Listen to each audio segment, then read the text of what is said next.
Hi everyone, this is Dr. Nitin Choda, and in this video I'm going to talk to you about the $2,000 a month proposal for an additional stimulus for most Americans, and that's been proposed by two House representatives, Representative Tim Ryan from Ohio and Representative Ro Khanna from California. Now, a lot of Americans are getting their $1,200 stimulus checks this week. So if you make less than $75,000 a year, you'll get a $1,200 stimulus check, and you'll get a lesser amount if you make more money, and you won't get any stimulus check if you make more than $99,000 a year. But because unemployment has been increasing rapidly, these House representatives have proposed a stimulus plan that will give most Americans $2,000 a month for as long as 6 months. Now, here's how this works.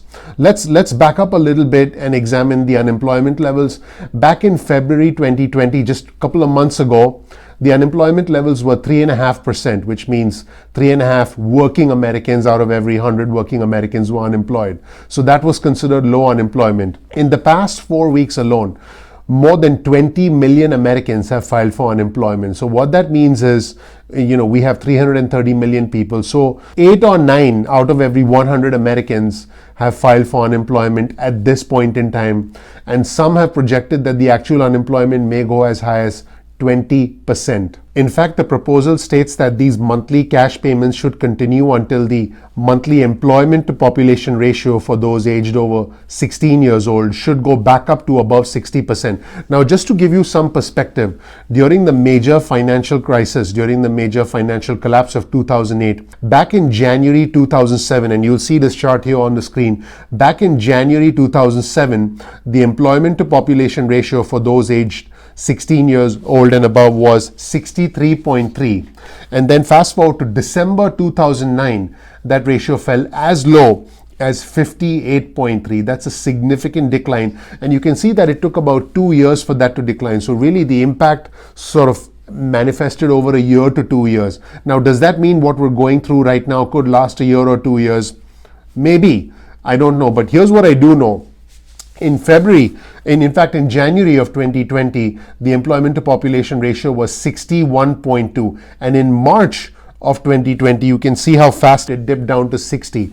And I would go so far as to say that in the coming months, April, May, June, July, it could actually dip even lower as unemployment claims rise. So what is this proposal? What is this $2,000 a month stimulus plan from Ryan and from Khanna? Basically, they propose that every eligible American, and by the way, I have the whole act here, and the act is called the Emergency Money for People Act. It's actually an 11-page document that I analyzed and that I read through. But basically, the act says that every eligible American, and this includes citizens and some permanent residents, would receive $2,000 a month if they made less than $130,000 a year, and they would receive up to $4,000 a month if it was a married couple filing jointly, making less than $260,000 a year. In addition, even dependents like children, like those who are disabled as dependents on an individual's tax return, even they would qualify for that money. So it really opens up the pool of individuals, this proposal does, for those who would receive $2,000 a month. Now, before we get any further, let me tell you that this is a proposal at this point.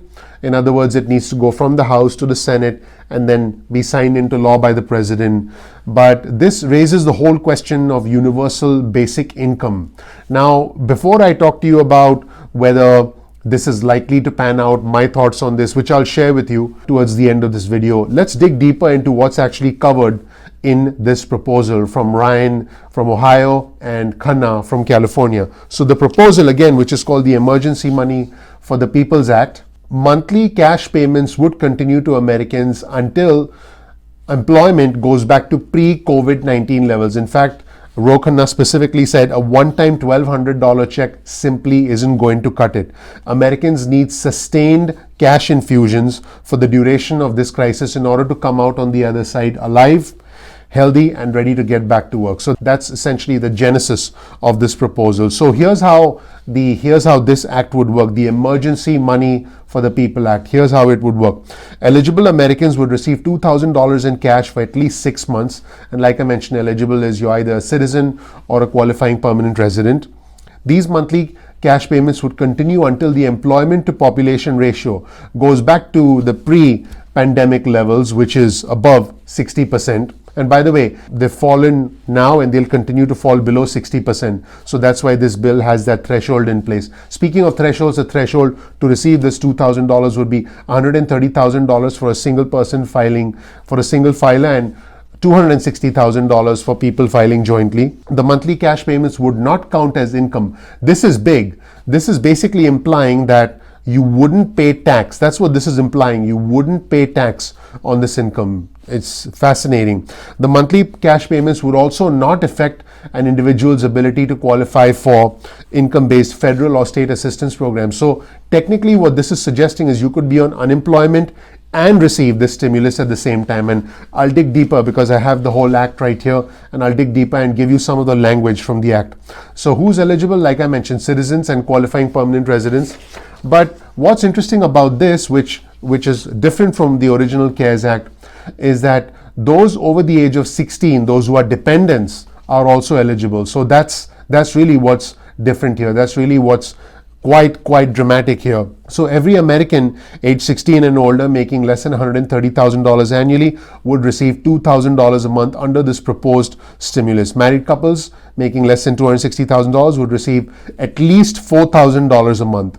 And qualifying families with children would receive an additional $500 a month, up to a maximum of $1,500 a month. In other words, if you've got 3 children, you'll get $1,500. If you've got 5 children, you'll still get only an additional $1,500 a month. Also, if you had no earnings, are unemployed, currently unemployed, you would still be eligible to get the $2,000 a month. If you're an eligible college student or an adult with a disability that essentially, and you're a dependent, then the person who you're a dependent of would receive the dependent credit of $500 per dependent, and you would receive the $2,000 a month. That's what the proposal says. So now let me get into the 11-page act and go over some things that really jump out at me. They want to make it really easy for individuals to receive this money. So here's some of the language from the Emergency Money for the People Act. The language says, form and manner of payments. Payments shall be made in such form and manner as the Secretary shall provide, except that the Secretary shall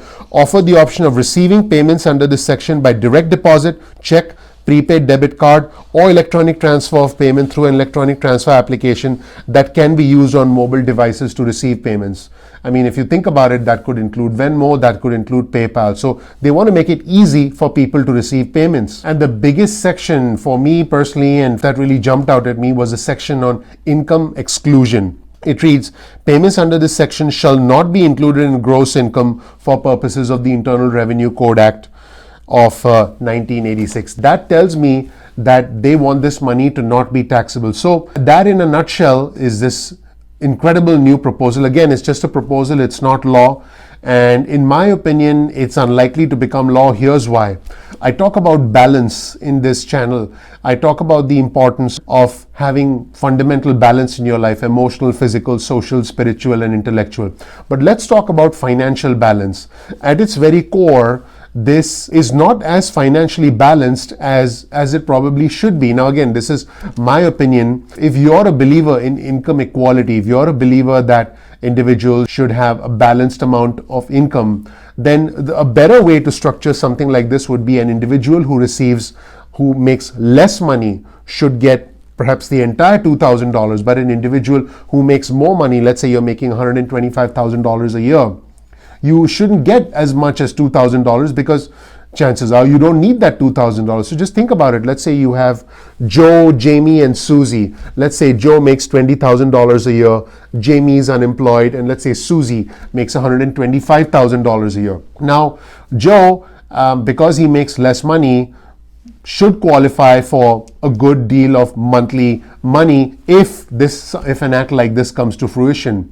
And Jamie in the middle, because he's unemployed, definitely needs some sort of assistance, because Jamie definitely would benefit from income like this. Susie, on the other hand, if she's making $125,000 a year, the question is, does she need the $2,000 as much? So again, if you're a believer in income equality, and if you want things to be more balanced, a program like this, regardless of whether you believe in universal basic income or not, is fundamentally imbalanced, because it treats everyone making less than $130,000 a year the exact same way. And the fact is, there's a wide difference between being unemployed and making $130,000 a year. In fact, if you're unemployed or don't make very much money, you desperately need that money. In fact, that was why this program came into being, came into fruition, because the $1,200 a month, the stimulus check, just won't cut it. A lot of individuals out there are hurting, and you don't need just a $1,200 a month stimulus check, because that's not going to allow you to get by for maybe more than a few weeks. You don't need a tax credit. What you need is a little bit more help if something like this comes to fruition, which is why if something like this comes to fruition, it should be fundamentally balanced. Now, not taking into consideration the fact that this will cost hundreds of billions of dollars a month to execute, and this will increase our deficit by trillions of dollars. Setting that aside, giving $2,000 a month to anybody making less than $130,000 a year without having some sort of criteria for who should get more, who shouldn't get anything, who should get less. And it's something that other countries tend to do pretty well. And also making sure that something like this essentially maybe renews every month or 2 months, as opposed to just making it a payment consistently for 6 months. So there are a lot of things to work on. This is just the initial draft of the proposal. Whether this goes from the House to the Senate and then gets signed into law, that, we don't know what's going to happen, but I thought it would be interesting to create this video and break it down for you. A lot of research goes into these videos. I hope you got some benefit out of it. Please click like, please click subscribe, and submit your comments below. I read every single comment, and please subscribe to the channel, because you'll get tons of information, breaking news alerts like this, where I can dissect everything, read complex pieces of legislation like this, or I should say proposed legislation, and then break it down for you and then help you come to a conclusion. Maybe even talk to your local representative, talk to your local congressman, and express your views about this proposed act. Once again, thank you so much for watching. Please go ahead and click like, click subscribe. I look forward to seeing you in the next training. Thanks so much. Take care.